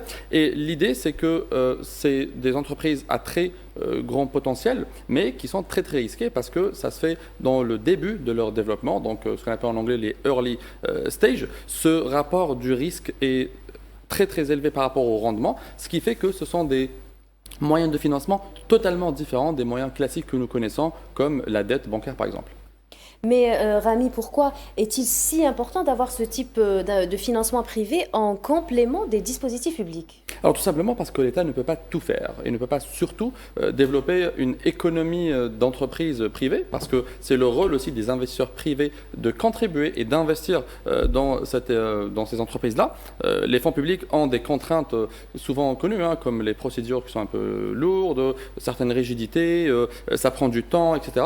Contrairement au capital risque privé qui est beaucoup plus agile, qui trouve des opportunités très rapidement, qui prend des risques, qui peut apporter aussi de l'expertise, du réseautage, qui peut aider les entrepreneurs à se développer beaucoup plus, et ce qu'on appelle un peu le smart money. Donc c'est des acteurs dans des fonds qui connaissent les domaines dans lesquels ils veulent investir et ils peuvent apporter beaucoup plus à ces entreprises-là, et ça permet aussi à créer un cercle vertueux parce que c'est les entreprises qui réussissent vont avoir des entrepreneurs qui vont eux-mêmes investir dans d'autres boîtes, et c'est comme ça qu'on fait tourner la machine.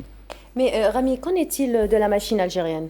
Alors la machine algérienne, elle évolue parce que déjà, ça fait quelques années qu'on s'intéresse sérieusement à ce sujet-là, notamment après la création du ministère délégué chargé des startups, qui est maintenant un ministère plein, et qui a permis la création de l'ASF, qui est le Algerian Startup Fund, qui est un fonds du capital risque, qui est le premier fonds algérien qui investit dans des entreprises innovantes, dans des startups qui viennent d'être créées et qui prend des risques quand même très élevés. Et le but, c'est d'encourager le privé à faire la même chose et de nous faire aussi découvrir ce nouveau métier qu'on ne connaissait pas avant, vu qu'il n'y avait pas de fonds avant. Donc c'était une première expérience. Ça a permis aux employés et aux gens du ministère et du fonds de découvrir un peu comment ça marche et de permettre aussi de construire un écosystème de financement qui soit efficace. Mais si j'ai bien compris, on a les capitaux d'un côté et on a les entrepreneurs et les startups de l'autre. Qu'est-ce qui bloque encore et comment peut-on déverrouiller tout cela? Alors le problème, c'est que c'est un grand défi de convaincre les acteurs privés de passer vers ce genre d'investissement. Donc de rentrer dans le capital d'autres entreprises. Culturellement, on est plus amené à investir dans nos structures, des boîtes parfois familiales ou des entreprises qui fonctionnent différemment. Mais là, de partir et investir dans des fonds qui, eux, vont investir cet argent-là dans différentes entreprises qu'on ne connaît pas. Les souscripteurs qui sont les investisseurs ne connaissent pas nécessairement ces entreprises. Là, c'est un défi. Après, maintenant, comment faire face à ces défis-là? Il y a 2 ou 3 solutions. Déjà, d'avoir ce qu'on appelle des incentives ou des motivations sur des avantages fiscaux. C'est très important d'avoir ces avantages-là pour pousser les investisseurs à faire le pas. Ensuite, de créer des mécanismes de co-investissement public-privé. Il faut que le public contribue en faisant des garanties à ces investissements privés pour que les privés puissent être plus confiants et prendre plus de risques. Et surtout, à mon avis, c'est un problème de culture et de comment c'est perçu ce genre d'investissement. Donc il faut faire un peu d'éducation, il faut garantir un peu un minimum de savoir-faire pour que ces investisseurs-là soient un peu plus motivés et prennent des risques dans des domaines qu'ils ne connaissaient pas avant. Et ça, c'est une manière de faire marcher la machine, comme tu viens de dire, et de créer de plus en plus d'entreprises innovantes qui vont réussir et qui vont elles-mêmes créer des success stories qui vont investir dans de futures entreprises. Merci beaucoup Rami Zemouchi pour cette chronique très enrichissante. Nous allons revenir vers vous, Monsieur Mouzahem, pour El Barrani. Il me semble que Hajar Sabata, vous vouliez lui poser une question juste avant la pause. Oui, je reviens toujours à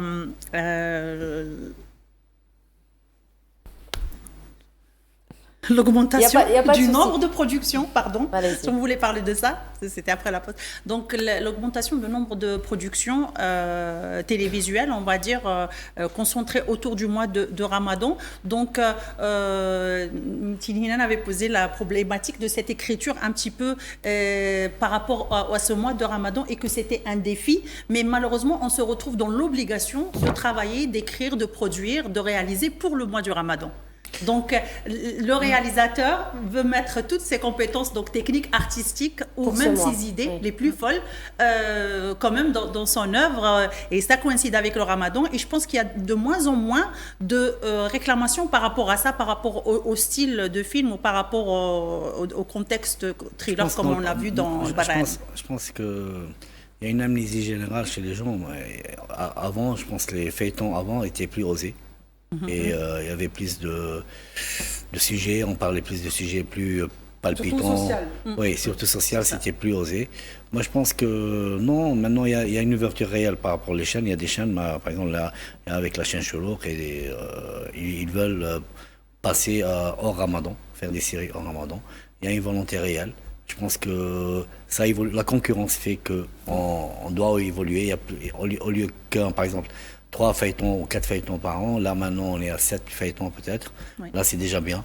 Moi, je pense il y a beaucoup de gens créateurs qui peuvent travailler, les acteurs travaillent, les techniciens travaillent. Il y a plus de concurrence sur le plan qualitatif. Les gens cherchent à s'améliorer sur le plan technique et artistique. Moi, je pense que c'est excellent. Moi, je pense, sur le plan Ramadan, je pense que on est tous des Algériens. Alors, les sujets qu'on traite, c'est des sujets très algériens. Et c'est pas du tout les sujets qui sont en contre de la société, mais je pense qu'il y a des pages, il y a des gens qui travaillent sur les réseaux sociaux, qui font telle ou telle chose. Mais je pense que nous, on est très respectueux des coutumes et de la société algérienne. Surtout moi, par exemple, qui a grandi dans le quartier populaire, je connais très bien les normes et les mœurs et les trucs. Je connais comment les habitudes, les coutumes. Je connais très bien. Je peux pas être contre la société algérienne. Je peux pas faire quelque chose qui va déranger, par exemple, une famille de se lever. Mais je pense, c'est une question juste qu'on est des artistes aussi. Oui. Et on doit parler et on va piquer un peu parce que c'est créer des débats, créer des questions. Oui. Et c'est très important. C'est le rôle même de l'artiste. C'est le rôle même de l'artiste. Est-ce que, M. Mzahem, le drama algérien est-il justement en quête de nouveaux défis? Est-ce qu'il faudrait-il varier les thématiques? Comment voyez-vous les choses? Oui, je pense qu'on doit parler de tout, presque avec bien sûr le respect. Mais ça, on le sait. Mais je pense qu'il y a maintenant plein de concurrence sur le plan qualitatif, sur le plan scénaristique, sur le plan écriture, sur le plan technique aussi.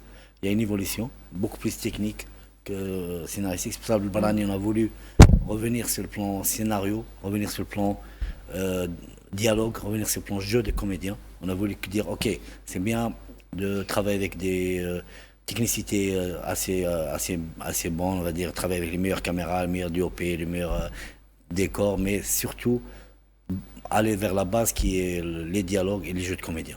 Mais est-ce que le drama algérien, excusez-moi Hadjer, le drama algérien peut-il séduire un public international et quelles seraient les clés justement pour y parvenir? Moi je pense que c'est la qualité. C'est la qualité, par exemple, plus on va monter en qualité, plus on peut vendre. Parce que je pense que tout le monde cherche, même nous on cherche les séries d'autres pays comme la Corée ou la Chine, on ne cherche pas que les séries américaines, on cherche tout le monde. Dès qu'on entend qu'il y a une série de qualité, on va chercher, on va la voir.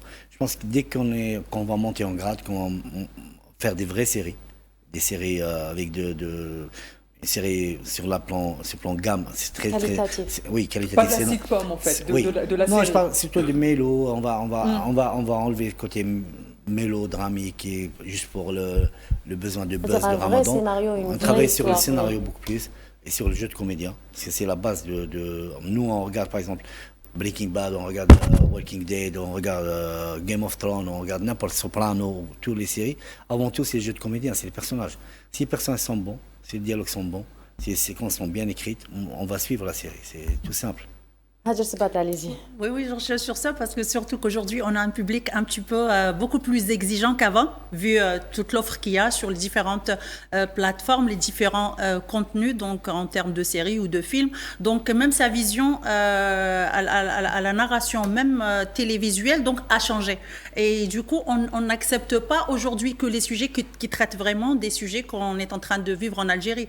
Donc, si j'ouvre la parenthèse, par exemple, pour juste comme exemple, la série Kia, donc qui offre un contenu ou un scénario d'une on va dire d'une séquence, de plusieurs séquences, donc qui se passe dans un espace qui s'appelle le Hatch, qu'on ne connaît pas, c'est de la fiction, c'est de la pure fiction, mais on voit que le spectateur... Oui, il y a plusieurs publics en Algérie. Moi, je pense... D'où la diversification. C'est ça. Moi, je pense qu'il y a plusieurs publics, il y a plusieurs artistes. Et moi, je pense que aussi, moi, je pense que dans le Barani, on voulait aller vraiment beaucoup plus vers l'authenticité. On ne va pas faire un style qui ressemble à tel ou tel. On a voulu, on est très imbibé, on est très ancré dans ce qui est référence cinématographique. Moi, je suis depuis mon enfance, je suis dans le cinéma et j'aime beaucoup le cinéma. Et il y a beaucoup de cinéma dans ce que je fais. Mais sincèrement, on a voulu vraiment que ça soit authentique. Chercher à ne pas faire à ne pas faire par exemple des séquences qui ressemblent à deux références qu'on a voulu faire exactement dans le film. À vous de chercher. Des séquences qui ont été vraiment voulues que ça soit ressemblant à d'autres séquences de films. Mais à part ça, j'évite le maximum, comme dans Zbida aussi, dans tous les films que je fais en base, j'évite le maximum d'avoir des références d'images de films. Parce que je pense qu'on doit maintenant créer l'authenticité algérienne. On doit faire notre cinéma avec ses défauts et ses qualités. Le cachet nôtre. algérien, oui. Personnaliser le drama, personnaliser le cinéma algérien. Et faire ce qu'on aime faire et ce qu'on sait faire à notre niveau. Et je pense que c'est ça qui va passer. Par exemple, quand on regarde le cinéma iranien, c'est cette simplicité, par exemple, qui a fait qu'ils ont pu... cette honnêteté aussi. Cette honnêteté artistique qui a fait que maintenant ils exportent partout. J'ai regardé un film, là il y a une séquence qui tourne sur l'enfant là qui est dans la voiture. Elle est juste magnifique, elle est extraordinaire. C'est une des meilleures séquences que j'ai vues dans ma vie. Et là, ça me rend jaloux de voir cette authenticité, cette fraîcheur dans la façon de filmer. Et je pense que c'est ça ce qu'il nous faut. Il faut vraiment aller vers ça, vers ne pas chercher juste à impressionner, mais faire quelque chose qu'on aime nous faire exactement, sans que ça soit ressemblant à tel ou tel. Monsieur Mouzahem, peut-être vous allez nous donner une petite exclusivité. À quand la sortie de votre film Yed Mariam? Oui, normalement, là, je suis en train de voir le VFX. Normalement, c'est prévu pour mai. Inch'Allah. Mais le problème dans Yed Mariam, pour être sûr, le film, on l'a terminé, le tournage, le montage et tout, et les VFX. Les VFX, c'est très compliqué, c'est très complexe. On est passé par plusieurs étapes et plusieurs boîtes, on n'a pas voulu, parce que même par rapport au budget, on n'a pas voulu travailler hors Algérie. Alors, tout a été algérien, dès l'équipe et tout. Et je pense là, on avance très bien. Je pense que moi, j'ai pas voulu faire un film avec des effets spéciaux médiocres. Alors, c'est pour ça que ça a tardé un peu. Donc le film sortira probablement en mai 2026. Parfait. Nous allons continuer avec le côté culturel. Nous allons nous intéresser à un chapitre méconnu, marquant, mais très marquant de l'histoire africaine. Rana Valona III, dernière reine de Madagascar, qui a été exilée de force par l'administration coloniale, d'abord à La Réunion, puis à Alger, où elle s'est éteinte. Son parcours entre résistance, déracinement et mémoire témoignent des traces laissées par la colonisation et de l'importance des figures historiques dans la construction de l'identité des peuples. Pour nous en parler, Tin Hinen ce soir revient sur ce destin exceptionnel et sur l'héritage laissé par cette reine malgache. Effectivement, Imen, ce soir, on va parler de Rana Valona III, qui est entrée dans l'histoire africaine comme étant la dernière reine malgache. Et l'histoire de cette femme, de cette reine, elle est particulière, parce que, vous l'avez dit lors de votre introduction, elle a été déportée à 2 reprises. Nous sommes à la fin du 19e siècle. La domination change du commerce transatlantique, de la traite des esclaves à la domination coloniale. C'est là où les empires occidentaux vont commencer à comme des sauvages à venir en Afrique et un peu partout dans le tiers-monde, donnant des missions civilisatrices. Et en 1883 d'abord, puis en 1995, c'est l'armée française, donc le colonisateur français, a dans son viseur ou dans son appétit l'île africaine de Madagascar. Et à ce moment-là où les Français commencent à envahir le pays, contrairement à ce que raconte l'histoire partout en Afrique, les peuples ont résisté. Et parmi ces peuples qui ont résisté, il y a aussi le peuple malgache. La résistance des débuts du peuple malgache, elle était particulière parce qu'elle va se faire par cette reine Ranavalona avec son premier ministre. Ils vont fomenter un complot à l'intérieur du palais pour essayer de mettre à mal l'administration militaire et coloniale. Cette décision va arriver malheureusement jusqu'aux oreilles de l'administrateur général de l'île de Madagascar qui va décider de la déporter. D'abord une première fois en 1895 dans l'île de la Réunion. Et puis 2 ans plus tard, il va l'exiler. En 1987, la décision tombe. Ranavalona III doit être exilée encore plus loin que la Réunion.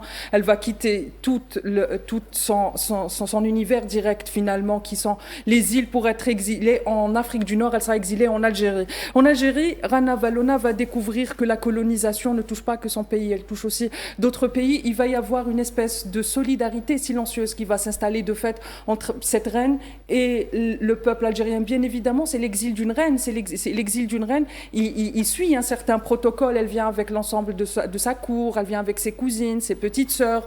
Elle est installée dans un palais, Al-Moradia, mais cela n'empêche que l'exil, on va revenir au Barani peut-être, l'exil est ce qu'il est, même si dans cette terre d'accueil qu'est l'Algérie, on connaît depuis très longtemps, depuis la nuit des temps, l'Algérie est la terre d'accueil de l'ensemble des peuples africains. Elle trouvera auprès du peuple algérien cette solidarité parce que les deux partagent la domination coloniale, les deux partagent les affres de la colonisation, mais surtout les deux partagent l'espoir qu'un jour leurs pays seront libérés. D'ailleurs, le peuple algérien va la surnommer la reine aux yeux tristes parce qu'elle se baladait dans les rues d'Alger, elle se baladait dans les rues de la capitale de l'époque, mais avec ce regard qui était tellement triste que ça a touché l'ensemble de la population et elle aussi, elle va trouver un écho dans le cœur de ces Algériens qui comprennent cette douleur, la douleur de quitter son pays. Elle va mourir en 1917, loin de Madagascar. Elle sera enterrée dans le cimetière de Saint-Eugène, à Alger toujours. Et puis, plus d'une dizaine d'années plus tard, donc le 23 mai 1917, elle décédera, mais c'est seulement en 1938 qu'elle sera exhumée, puis rapatriée à Madagascar. Et ce qui est assez frappant dans l'histoire de cette reine, c'est qu'il aura fallu attendre 110 ans pour que la coiffe ou la couronne royale qui est exposée dans le musée des armées françaises, là aussi, comme un butin de guerre qui nous ramène à ce réflexe de domination quand les empires coloniaux reviennent à Madagascar seulement 110 ans plus tard. Il fallait attendre 2020 pour que la France, l'État français, accepte de remettre à l'État malgache ce qu'elle a considéré jusque-là comme étant un butin de guerre qui est la couronne de cette reine malgache. Et j'ai choisi ce personnage ce soir pour revenir encore une fois à ce récit historique dont on n'a pas arrêté de parler durant le mois de Ramadan. Depuis l'arrivée du Coran dans les territoires africains, les peuples ont résisté et la mémoire aujourd'hui qu'on porte et si on s'intéresse autant, c'est parce que ça fait partie de notre histoire. Et si une administration coloniale refuse de rendre une couronne à un pays indépendant, ça nous dit long sur ce réflexe de domination. Merci beaucoup, Tinhinan Makassi. Monsieur Mouzahem, c'est une belle histoire. Ça pourrait être un sujet pour un film, non? Oui, bien sûr. Bien sûr, c'est très touchant, Moi, je pense que l'histoire, toute l'histoire des opprimés, des gens qui ont été opprimés, les résistants, c'est très intéressant à faire. Moi, je pense que ça m'intéresserait plus maintenant de travailler sur la révolution algérienne, sur ce que je connais très bien, ou que je sens plus, je ressens plus. Et sincèrement, ça m'intéresserait plus de travailler sur nos résistants, nos héros de guerre, pour donner peut-être une nouvelle image, une nouvelle vision des films de guerre, enfin différents de ce qu'on a l'habitude de voir. Des films qui peuvent parler aux jeunes, qui peuvent parler au grand public. ce qui m'intéresse le moins. Il y a une nouvelle, on voit qu'il y a une nouvelle génération de réalisateurs, tout comme vous, qui émergent. C'est quand même quelque chose de très important. Nous avons aussi parmi nous Hajar Sabata, qui est réalisatrice. Pouvez-vous nous faire un petit commentaire sur le sujet par rapport à cette nouvelle génération? Oui, je pense que c'est pas on est plus nouvelle. C'est elle représente plus la nouvelle génération. On est un peu plus anciens. On est un peu en fait. On a vécu avec les deux générations, entre les deux époques, où il y avait plus de cinéma et après le déclenchement de cinéma. Et j'ai travaillé dans plein de films de guerre, en fait, films sur la Révolution. Et sincèrement, je trouve que la nouvelle génération a fait le film de Algérie magnifique. Je pense qu'il y a une vision vraiment différente. Et sincèrement, j'aimerais bien... Une approche différente. Et sincèrement, je pense que maintenant, il faut vraiment faire des films qui peuvent toucher plus de jeunes. Parce que les jeunes doivent... moi, j'ai envie que les jeunes sortent du cinéma, par exemple, après avoir, par exemple, vu un film sur Bomblaïd, sortent en discutant au moins une demi-heure sur le film, en faisant comme Bomblaïd, en se battant. Quand on était petit, on regardait les films américains, c'était ça en fait. On sortait avec une intention, une énergie, tu vois. Et je pense que c'est ça ce qu'il faut. Il faut vraiment que ce soit des exemples réels, parce que c'est des gens qui ont donné la vie pour l'Algérie. Et je pense qu'il faut des films vraiment à leur niveau sur le plan subconscionnel. Il faut vraiment que ça touche vraiment sur le plan subconscionnel les gens, que les jeunes voient en eux plus des icônes. Et ça, il faut vraiment qu'on le fasse dans le cinéma. C'est le cinéma qui peut faire ça.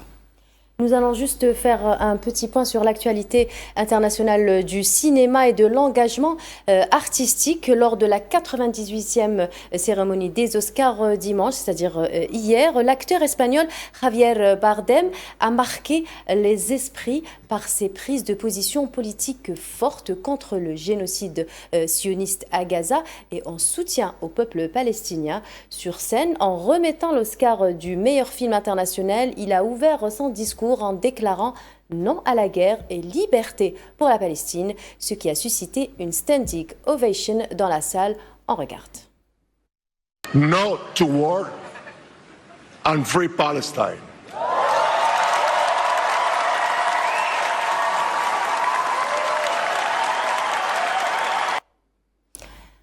Alors sur le tapis rouge et même sur scène, il arborait 2 badges à sa boutonnière, le pins non à la guerra, la même qu'il portait. Il a mis Handala aussi, le deuxième, oui. C'était le deuxième, oui. Le premier, c'était non à la guerre et le deuxième, c'était pour protester contre la guerre en Irak en 2003, n'est-ce pas, Tinhinen.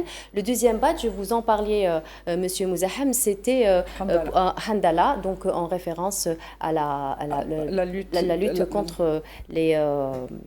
du peuple palestinien.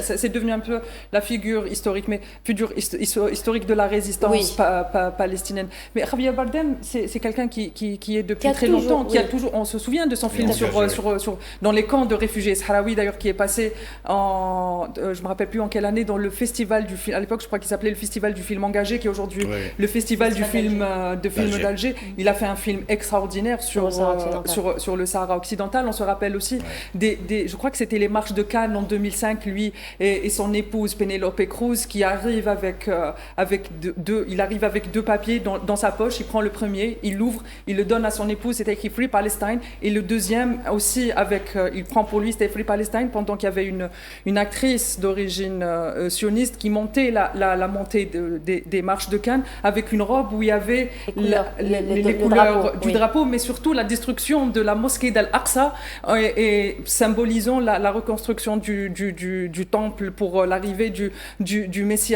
L'engagement de Javier Bardem, il est très intéressant dans le cadre, très, très courageux. Mais même le fait qu'il soit applaudi ce soir, hier soir, lors des Oscars, parce que le cinéma américain a fait que la Palestine soit aujourd'hui occupée. Donc, se faire applaudir par une nouvelle génération d'acteurs à l'intérieur même de ce qui a construit l'hégémonie américaine fait chaud au cœur, j'ai envie de dire. Un dernier mot peut-être, Monsieur Mouzaham, sur la question. sur le... Moi, je pense qu'un artiste doit être engagé. Par exemple, il y a des... La Palestine, c'est pas une question d'appartenance, c'est un sujet humain, c'est un problème humain. Si on n'est pas engagé dans un conflit pareil, si on n'est pas avec la Palestine, c'est contre notre humanité en quelque sorte. C'est pas normal qu'on soit artiste et on va supporter la suppression, le génocide, et un État qui est vraiment un État sioniste qui a fait beaucoup de mal. Génocidaire. Génocidaire. Ça n'a pas commencé maintenant, ça a commencé depuis le temps. Et je pense que ça, c'est un problème humain. Si on est artiste, on n'est pas humain, ça ne marche pas. En fait, on ne peut pas être les deux à la fois. Merci beaucoup, Monsieur Yahya Mouzahem, d'avoir été parmi nous. Merci à vous, chers chroniqueurs. Merci à vous, chers téléspectateurs. Merci pour votre fidélité. On vous donne rendez-vous demain pour la dernière de Ramadan Pride de cette saison. Excellente fin de soirée sur Al 24 News.